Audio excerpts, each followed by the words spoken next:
ఇంకొకటండి, అంటే ఇన్ జనరల్గా సినిమా ఇండస్ట్రీ అంటే ఒక నోషన్ బయట పబ్లిక్లో సొసైటీలో అదేంటంటే, అంటే women are what you call used, లేకపోతే విమెన్కి ఎక్స్ప్లైట్ చేయడానికి ట్రై చేస్తారు ఫిల్మ్ ఇండస్ట్రీలో విమెన్. ఏ ఇండస్ట్రీలో లేదండి అది.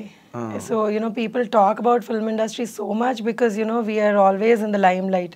So, that is there everywhere in the world. So, and it also depends on, unnaru alanti, ఇప్పుడు sharks లేందే వాటర్లో ఉండదు కదా. So all kinds of people are there. But మనం మన లైఫ్ని ఎలా డీల్ చేస్తామో అన్నది important. So there's a... You have never faced that kind No, of అండి. Nobody has, exploitation కి ఎప్పుడు మీరు గురి కాదు. లేదు. I've always had nice people with whom I worked. And ఎవరన్నా కానీ అలాంటి వైబ్స్ ఇచ్చినా కానీ it never crossed, నా లైన్లోకి రాలేదు, మీ పరిధిలోకి రాలేదు. ఓకే. అంటే ఆ మధ్య కూడా ఈ కాస్టింగ్ కౌచ్ ఇష్యూ ఒకటి బాగా జరిగింది కదా ఇండస్ట్రీలో. అండ్ మీ టూ అనే మూమెంట్ ఒకటి, సో దాదాపు ఇండియా అంతా వచ్చింది. సో మీరు అంటే ఉమెన్ ఎక్కువ ఫేస్ చేస్తున్నారు ఇండస్ట్రీలో అన్నది బాగా, అంటే ఇట్స్ లైక్ విమెన్ ఎక్కువ ఫేస్ చేస్తున్నారు అంటే women are the beautiful beings on this world. So వాళ్ళని ఎవరన్నా కానీ if there is a good looking lady, people do that. So మనని ఎలా ప్రొటెక్ట్ చేసుకుంటున్నాము అన్నది very very important. So if you are trying to come and say something to me, you need to tell that person you stay in your limits and you better not cross your line. So ఈ ధైర్యం every విమెన్లో ఉండాలి, భయపడకూడదు ఎప్పుడు. So లేదు మనకి వాళ్ళు ఇలా అడిగితే మనం ఒప్పుకోకపోతే మన క్యారెక్టర్ రాదేమో అనుకొని ఫియర్లో ఉంటే ఇట్స్ నాట్ రైట్.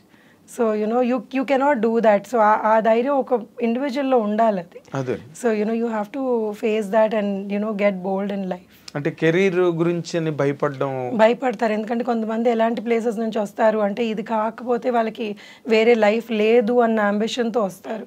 సో వాళ్ళని I don't know. I mean, I have not actually met anybody who's... And I did meet a few people who faced really bad situations వాళ్ళ లైఫ్లో. కానీ అది ఆ మూమెంట్లో వాళ్ళు ఏమి చేయలేని పరిస్థితుల్లో they faced ఏదైనా ఫోర్స్కి లొంగిపోతారు. సో ఇదేంటంటే ఇంకోటి ఏంటంటే మనకి ఇంకేమీ లేదు అవకాశం, మనం ఇదే చెయ్యాలి అనుకునే వాళ్ళకి ఎప్పుడు ఆ ప్రెషర్కి లొంగిపోతారనమాట. లేదు నేను ప్రెషర్కి లొంగకూడదు, నేను ఏదైనా చేసుకోగలను లైఫ్లో అన్న ధైర్యం ఉంటే మనం ఎప్పుడు ప్రెషర్కి లొంగం. Yes, correct. అది విమెన్ అలవాటు చేసుకోవాలి మరి సినిమా ఇండస్ట్రీ. చాలా కష్టం అండి ఇది. నేను ఇప్పుడు చాలా ఇప్పుడు మాటల్లో చెప్పడం కంటే ఆ మూమెంట్లో ఎవరైతే ఉన్నారో they would have faced hell when they went through all these things. So వాళ్ళ గురించి అసలు నేను మాట్లాడలేను. And I cannot even talk about people who actually exploited them also, because ఏం చెప్తాం వాళ్ళకి, వాళ్ళ గురించి ఎవరు మాట్లాడతారు. సో ఓన్లీ థింగ్ ఇస్ మనం ధైర్యంగా we have to be able to tell them that మాతో వర్కౌట్ అవుదని చెప్పి. అంతే. కానీ బట్ వైసీ వెర్సా అన్నది కూడా ఉంటుంది కదండి. ఇప్పుడు వీళ్ళ వల్నరబిలిటీ, వీళ్ళ తాలూకా నిస్సహాయ స్థితితో లేకపోతే వీళ్ళ అవసరమో అదే వాళ్ళని కొంచెం ముందుకి ఈ విషయాల్లో నడిపించే అవకాశం ఎక్కువ ఉంది కదా. వాళ్ళ అవసరాలు మనిషిని వెంట పెడతాయి కదా. అవునండి. ఇప్పుడు ఎలా ఉంటుందంటే, ఇప్పుడు మనం ఒక షాప్కి వెళ్ళామని అనుకోండి, మనకి ఏదో అక్కడ వస్తువు అవసరం, వాడికి డబ్బులు అవసరం. సో ఇంకా ఇప్పుడు మనం అందులోనే కొనాలా లేకపోతే మనం ఎన్ని డబ్బులు పెట్టి కొనాలి అన్నది మన డెసిషన్ ఉంటుంది. కొనాలా అసలు అన్నది మన డెసిషన్ ఉంటుంది. సో కొంతమంది క్యారెక్టర్ చాలా మంచి అద్భుతమైన గొప్ప క్యారెక్టర్స్ ఉంటాయి, కొంతమందికి ఉండవు. దాన్ని వాళ్ళని మనం ఐడెంటిఫై చేసుకొని మన జీవితం మనం నడిపించుకోవాలంతే. ఎగ్జాక్ట్లీ. ఇలాంటి సిచ్యువేషన్స్ ఉన్నప్పుడు ఈ మీటూ మూమెంట్ కానీ లేకపోతే వీటికి అందుకే అవి డ్రాప్ అయ్యాయండి. ఎందుకంటే ఇది విన్ విన్ సిచ్యువేషన్ లాగా అయిపోయింది. అవును. సో నీకు కావాల్సింది నేను ఇస్తాను, నాకు కావాల్సింది నువ్వు.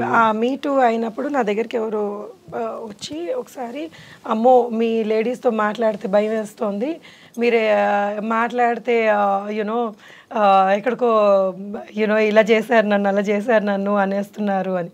సో ఆ సిచ్యువేషన్లో I don't know how to react to it because I've never faced something like that. So I'm like, why are you even telling me? I mean, you know, you're guilty, you're probably telling this.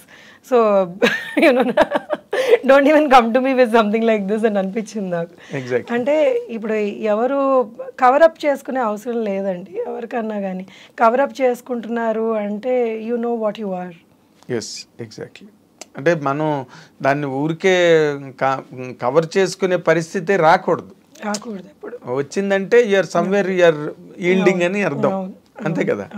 So అవన్నీ ఈ moments లేడీస్కి ఎప్పటి నుంచో film ఇండస్ట్రీలో ఉన్నాయి. కొన్నిసార్లు ఏమైందంటే they always say you know it was అంటే ఇప్పుడు మీకు నచ్చి నాకు నచ్చి అన్నది యునో ఒకటి తీసుకొచ్చారు వాళ్ళు, లేదు అప్పుడు అగ్రీ చేసింది, లేకపోతే యూనో అగ్రీ చేశారు, ఇప్పుడు యూనో నేను ఎక్స్ప్లాయిట్ చేశాను అంటున్నారు అన్నది. సో దాన్ని ఎవరు అది కరెక్ట్ చేయలేరు కదా, చేయలేరు ఎవరు. ఇప్పుడు ఆ మూమెంట్ లో ఎవరు ఉండరు కదా, సాక్షులు ఉండరు కదా, యూనో దాన్ని వాళ్ళు ఏం మాట్లాడుకున్నారు ఇద్దరు. సో ఇప్పుడు నచ్చి అన్నది ఒక పక్కన పెడితే ఆ నచ్చడం ఫోర్స్ చేసింది అన్నది దాన్ని ఎలా చెప్పగలరు ఎవరన్నా కానీ. వీళ్ళు కరెక్టా చెప్పలేము, ఇటు మీ తరఫు నుంచి వైపు నుంచి వాళ్ళు కరెక్టా అని వాళ్ళు అంటారు, లేదు నేను కరెక్టే నన్ను నచ్చానని చెప్పారు అంటారు.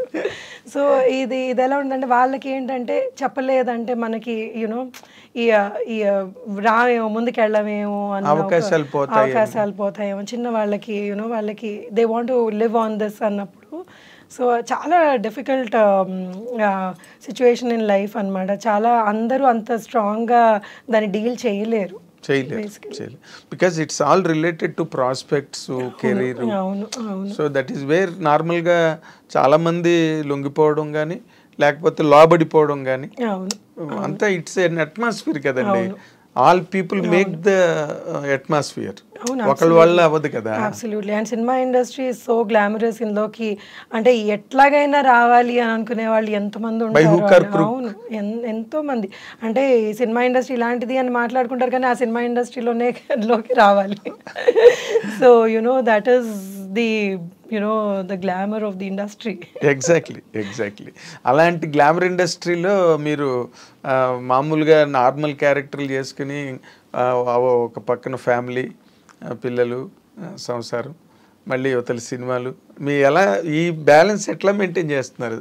అంటే ఇది చిన్నప్పటి నుంచి నేను చెప్పాను కదా, నాన్నగారు పోయినప్పటి నుంచి ఇట్స్ లైక్ అంటే అది వచ్చేసినట్టుంది, ఇలా లైఫ్ ఇలా మనం లీడ్ చేయాలి. ఏది ఇప్పుడు చిన్న వాళ్ళకి ఫాదర్ పోవడం, చదువుకుంటున్న వాళ్ళకి అంటే ఆడుకుంటూ పాడుకుంటూ ఇంటికి వచ్చి అరే ఇలా అయిపోయింది అన్న పెద్ద దెబ్బ కంటే ఇంకేం ఉంటుంది చెప్పండి అసలు.